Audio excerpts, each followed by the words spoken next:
Pembahasan terakhir di kesempatan pagi hari ini adalah pembahasan tentang hubbullah azza wa jalla, mencintai Allah Subhanahu wa taala.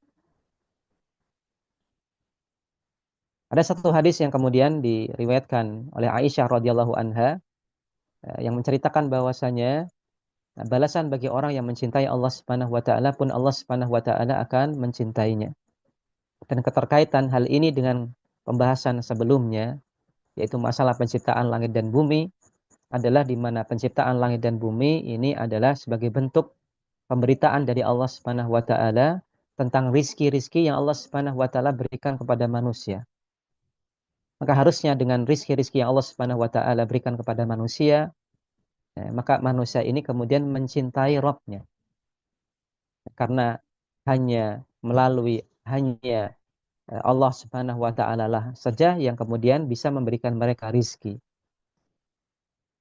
Maka Aisyah radhiyallahu anha menceritakan bahwasanya sesungguhnya Nabi Shallallahu alaihi wasallam pernah mengutus seseorang untuk menjadi pemimpin suatu pasukan. Dan orang tersebut ini pula yang biasa mengimami kaumnya. Tapi ada sebuah kebiasaan yang unik dari sang laki-laki, yaitu di mana dia di rakaat terakhir dari sholatnya senantiasa membaca surat Al-Ikhlas. Yang ini oleh sebagian besar dari kaumnya ini bertanya-tanya dan mungkin kalau bahasa kita sedikit protes, ya kenapa Anda senantiasa mengakhiri sholat dengan bacaan surat Al-Ikhlas? Maka akhirnya ketika pasukan ini kembali, mereka menceritakan hal ini kepada Nabi Shallallahu Alaihi Wasallam. Dan bijaknya Nabi Shallallahu Alaihi Wasallam, Nabi tidak langsung menghukumi dan menyalahkan sang laki-laki tersebut. Namun Nabi Shallallahu Alaihi Wasallam memerintahkan kepada kaumnya ini untuk bertanya. Ya, tanyakan kepadanya mengapa ia melakukan hal tersebut.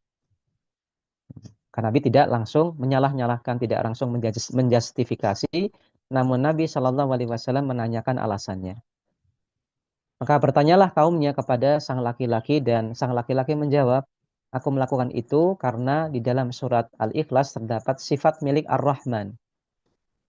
Nah, yaitu di mana Allah Subhanahu wa taala sebutkan dalam surat Al-Ikhlas tentang keesaan Allah Subhanahu wa taala dari sisi zatnya, nama, sifat dan juga dari sisi uluhiyahnya. Dan aku cinta untuk membacanya dalam salatku. Maka alasan sahabat tersebut membaca surat Al-Ikhlas itu bukan karena pendeknya, tapi karena kandungannya. Maka Nabi Shallallahu Alaihi Wasallam kemudian bersabda menanggapi jawaban laki-laki tersebut dengan beliau katakan, akhbiruhu, beritahukan kepadanya. Ya mohon maaf ini salah ketik ya, padanya n-nya ini harusnya kecil. Ya, n-nya harusnya kecil karena nya di sini bukan Allah tapi sang laki-laki. Mungkin bisa diralat dan semoga bisa dimaklumi kekeliruan penulisannya. Beritahukan padanya bahwa Allah Subhanahu wa taala mencintainya. Ya, maka ini adalah menunjukkan kepada kita agungnya ibadah kecintaan kepada Allah Subhanahu wa taala karena seorang hamba yang mencintai Allah Subhanahu wa taala maka tidak akan bertepuk sebelah tangan. Berbeda dengan kecintaan kita kepada makhluk, maka seringnya bertepuk sebelah tangan. Nah, dan kita tidak mendapatkan apa yang kita harapkan. Nah, berbeda dengan ketika kita mencintai Allah Subhanahu wa taala dengan sejujur-jujurnya, maka kita tidak akan pernah bertepuk sebelah tangan. Kita tidak akan mendapatkan uh, hal yang sia-sia.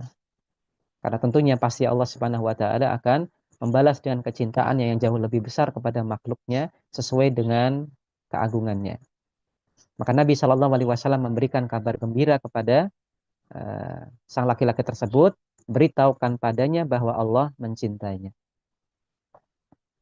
Kaum muslimin dan muslimah yang dirahmati oleh Allah Subhanahu wa taala, maka dari pembahasan kita di kesempatan pagi hari ini dan ini adalah sebagai closing statement penutup di kesempatan pagi hari ini adalah ya, di antara kita cara kita untuk mentazkiyatun nafas adalah dengan tadabbur ayat kauniyah dengan sebenar-benarnya. Ini akan memunculkan pengagungan terhadap Allah, ini akan juga memunculkan rasa kecintaan kita kepada Allah Subhanahu wa taala ketika tadaburnya dilakukan dengan benar. Tidak hanya berhenti pada kekaguman kita terhadap makhluknya, namun ini mengantarkan kita kepada keimanan dari Sang Pencipta makhluk tersebut. Demikian pembahasan singkat yang kami sampaikan di kesempatan pagi hari ini. Insyaallah taala kita akan lanjutkan di pertemuan berikutnya. Untuk kesempatan pagi hari ini mungkin wassallallahu ala nabiyina Muhammadin wa ala alihi wa sahbihi wasallam.